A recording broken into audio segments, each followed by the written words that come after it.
What if I told you that Donald Trump and his DHS, Department of Homeland Security, is so anti-American that if he catches anybody in your state withholding funds, in other words, not paying or not patronizing Israeli businesses, that's Donald Trump and the Department of Homeland Security, will withhold federal disaster relief funds for your state in any kind of crisis. And that is exactly what's being reported here. It says the Trump administration to withhold disaster funding for states and cities who boycott Israel. You know what this means?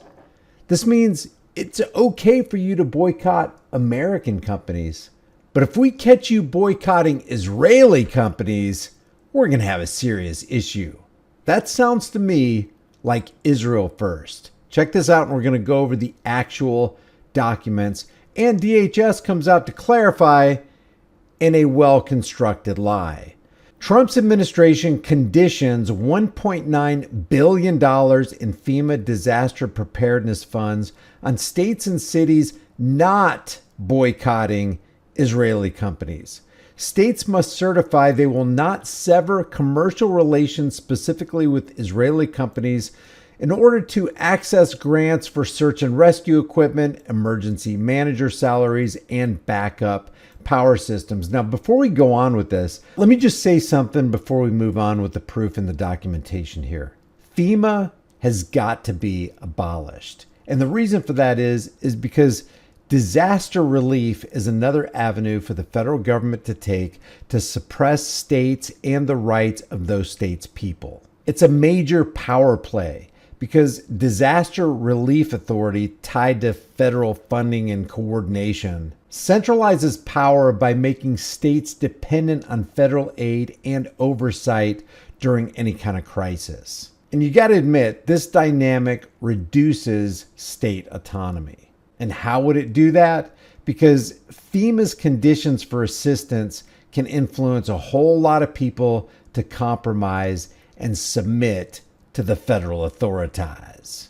Continuing with this Disclosed TV article, they say the policy targets the BDS, or Boycott, Divestment, Sanctions movement, which Kristi Noem, the Department of Homeland Security Director, spokesperson, labeled anti-Semitic, stating DHS will enforce all anti-discrimination laws and policies, including as it relates to the BDS movement, which is expressly grounded in anti-Semitism. With 34 states already enforcing anti-BDS laws, the requirement is largely symbolic. And here's the statement by DHS, which, stay tuned, gets fact-checked by the X platform.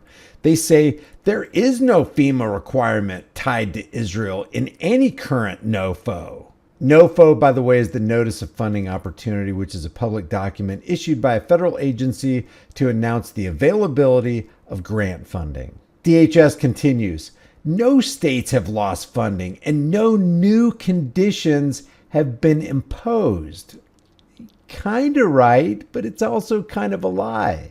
FEMA grants remain governed by existing law and policy and not political litmus tests. DHS will enforce all anti-discrimination laws and policies, including as it relates to the BDS movement, which is expressly grounded in anti-Semitism. Those who engage in racial discrimination should not receive a single dollar of federal funding. To which the X platform fact checkers say this is misleading. DHS terms and conditions only now remove the section stating boycott means refusing to deal, cutting commercial relations, or otherwise limiting commercial relations specifically with Israeli companies. And then they give us an archive of the actual document and then the current document. Let's start with the archived version before DHS tampered with it. This is under fiscal year 2025 DHS standard terms and conditions. In section 17, it clearly states discriminatory prohibited boycott means refusing to deal, cutting commercial relations, or otherwise limiting commercial relations specifically with Israeli companies or with companies doing business in or with Israel or authorized by, licensed by, or organized under the laws of Israel to do business.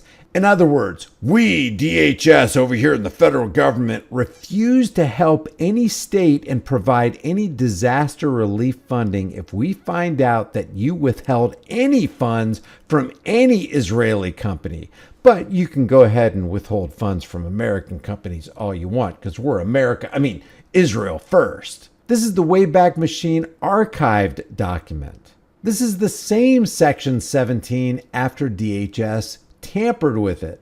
Federal anti-discrimination laws mean federal civil rights law that protect individual Americans from discrimination on the basis of race, color, sex, religion, and national origin. Hey DHS, newsflash for you. It's 2025, and anything you put out on the internet will be scrutinized and thrown back in your face if you decide to lie to us. And we just caught you and Donald Trump and the entire Trump administration promoting not America first, but Israel first. The question is, who's actually in control of this American vessel?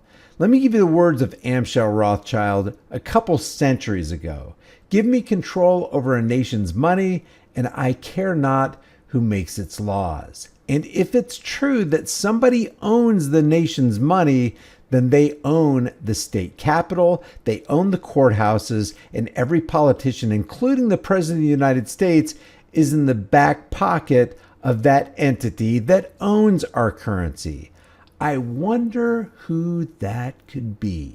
Voltaire rightly and succinctly said long ago, to learn who rules over you, simply find out who you're not allowed to criticize.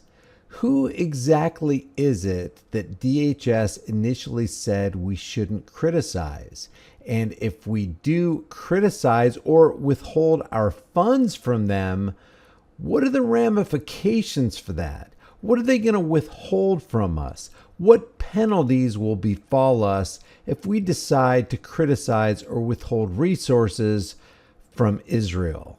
And how in the world can these statements be in accordance with an America First policy? This is another indication that tells us that FEMA has to be abolished. Disaster relief is just another way for the federal government to take control over and suppress the states and their rights. This is the coup de grace of power plays. Disaster response authority tied to federal funding and coordination just centralizes power by making states dependent on federal aid and oversight during a crisis. This dynamic clearly causes a conflict of interest and reduces state autonomy because FEMA's conditions for assistance can influence a whole lot of people to compromise and submit to Washington's District of Criminals. Or should I say, submit to the Israeli government. If you like these videos, subscribe to the channel, hit the bell notification icon, give it a thumbs up, share it with everybody you know. Let me know what you think about Donald Trump's Israel First agenda. Leave your thoughts in the comments below, and I will see you in the next video.